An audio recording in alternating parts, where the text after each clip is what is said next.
wiilkan wuxuu daqiiqado gudahood ku dilay qoyskiisa oo dhan kadibna sawiradooda ayuu baraha bulshada ku faafiyey balse kadib maxaa dhacay aan kaaga sheekeeyo.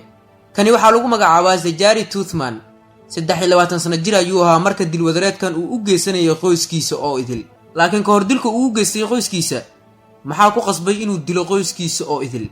markii hore wuxuu ahaa arday dhigtay jaamacad ku taala gobolka Virginia ee dalka Mareykanka. ma uusan ahayn arday khatar ku ah waxbarashada oo kuma wanaagsaneyn dhankaasi waxbarashada, maadaama uusan aqoon badan lahayn. marar kala duwan ayuu ku dhacay imtixaan laga qaaday dhammaan ardaydii isku fasalka ahaayeen. buundooyin aad u fara badanna ma uusan keensan, mana helin dhibcihii laga filayay. markii dambena ardaydii ayaa laga reebay ninkan oo 1 sano ayaa dib loo dhigay, laakiin waalidiintiisa uma uusan sheegin. halkanna waa meesha ay ka bilaabatay musiibada ay dhibaatada u geystay Zachary Toothman. wiilkan intaas kadib sanadkii jaamacadda uu ku laaban lahaa ayaa la gaaray. gudoomiyihii jaamacadda ayaana fariin u soo diray oo ah inuu jaamacadda dib ugu soo laabto, balse Agoosto 7 2016 gurigiisa ayuu aaday wiilkan. kadibna waalidiintiisa ayaa u sheegay in agab waxbarasho ay u soo iibiyeen si waxbarashadiisu uu sii wato, laakiin dhacdadan lama filaanka ah ayaa dhacday. jawiga gurigana hal mar ayuu isbedelay. wuxuu koray dabaqa kore ee guriga, wuxuuna soo baxsaday hub guriga yaalay, wuxuuna dilka ku bilaabay wiilkan walaalkiisa ah oo lagu magacaabay Matthew Toothman oo isagoo game iska ciyaaraya ayuu madaxa ka toogtay. xabadaha markay dhaceen kadib waxaa dhawaq rasaasta maqlay hooyadiis iyo aabihiis oo qaybta hoose guriga fadhiyay. qaybta kore ayay hal mar soo koreen iyagoo naxsan, waxayna arkeen wiilkooda Matthew oo dhintay dhulkana yaala iyo Toothman oo kor taagan biskooladna gacanta ku haysta. kadib aabihiis oo boolis ahaa wuxuu bilaabay in biskooladda uu ka qaado wiilkiisa. dagaal gacan ka hadal oo kooban ayaana dhex maray, laakiin ma dhicin in biskooladaha uu ka qaado wiilkan oo xabado ayuu ku riday aabihiis, garabka ayuu kaga dhuftay. kadibna xabado kale ayuu celiyey, madaxa ayayna kaga dhaceen. sidaas ayuuna ku geeriyooday aabihii. haddaba waxaa soo hartay hooyadiis oo keliya. haddaba hooyada maxaa ku dhacay? mase la dilay?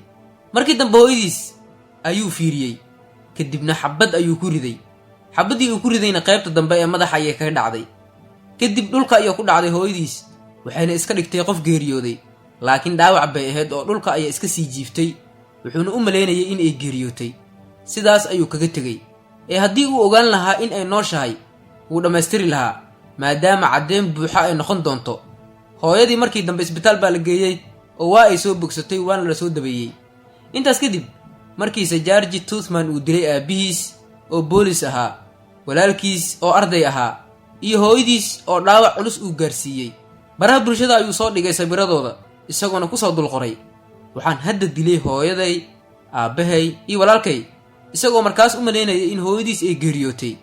kadib boostigii iyo qoraalkii uu soo sheergareeyey ayaa faafay, baraha bulshadana qabsaday. isaga ayaana caddeyn buuxa isku noqday, laakiin caddeyntaas oo idil wuu inkiri doonaa wiilkan.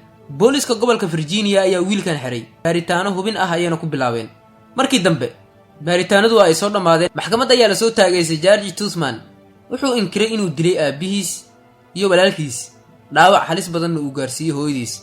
wuxuuna inkiray inuu soo boostigareeyay qoraalkii uu kaga hadlayay dilka qoyskiisa. aad baana loola yaabay inkirmaad intaas la eg. markii dambe madaxdii maxkamadda ayaa weydiiyey in uu sharxo sida dilku u dhacay, laakiin wax lama filaana ayuu sheegay. wuxuu yidhi, aabbahay iyo walaalkay aniga ma dilin, waxaana dishay hooyaday. markii dambena iyada ayaa isdhaawacday si aysan dembiga raad ugu yeelan. hooyadiis waxaa lagu magacaabi jiray Susu. goobta maxkamadda ayay joogtay, aad ayayna ula yaabtay kana naxday waxa uu sheegay wiilkeeda, laakiin taas marmarsiiyo uma aysan noqon. hooyadiis iyo qaraabadiisa ayaa ku markhaati furay ninkan. cadeymo ayaana loo keenay oo ah inuu ku fashilmay waxbarashada, kadibna stress iyo walwal uu ka qaaday, sidaasina dhibaatada intaas la eg uu gaarsiiyey. hooyadiis oo mar hadashay waxay sidoo kale sheegtay iyadana in uu mar damcay inuu isdilo intii uu ku guda jiray waxbarashada, laakiin ma suurtagelin, waana la badbaadiyey. maxkamad in la soo taago wiil yar oo waxbarasho ku jira oo aabihiis oo boolis ahaa iyo walaalkiis oo arday ahaa dilay, hooyadiisna dhaawac halis badan gaarsiiyey, beenna sheegay, waxay noqotay wax lama filaan ah oo aad kaga yaabiyey madaxdii maxkamadda iyo dadkii goobjoogga u ahaa dhegaysiga kiiska maxkamadda wiilkan. si walba oo isqabqabsiga iyo hadalka propagandada ah uu sii socdo, maxkamaddii ayaa go'aan kama dambeys ah soo saartay.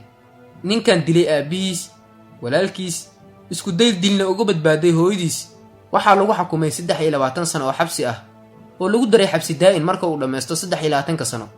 ilaa haddana xabsi ayuu ku jiraa ninkan oo sanadkiisii 6aad ayaa u socda 2017 ayaana la xukumay muuqaalkii intaan ayaan ku soo gunaanadayaa waa saaxiibkiin Juula Shaakir oo idin leh tan iyo muuqaalkeena xiga ilaa bari nabad iyo caafimaad ayaan idin rajeynayaa muuqaalo hufan tayo macluumaad sugan iyo taariikho ka qarsan ugu imow halkan si maalinle ah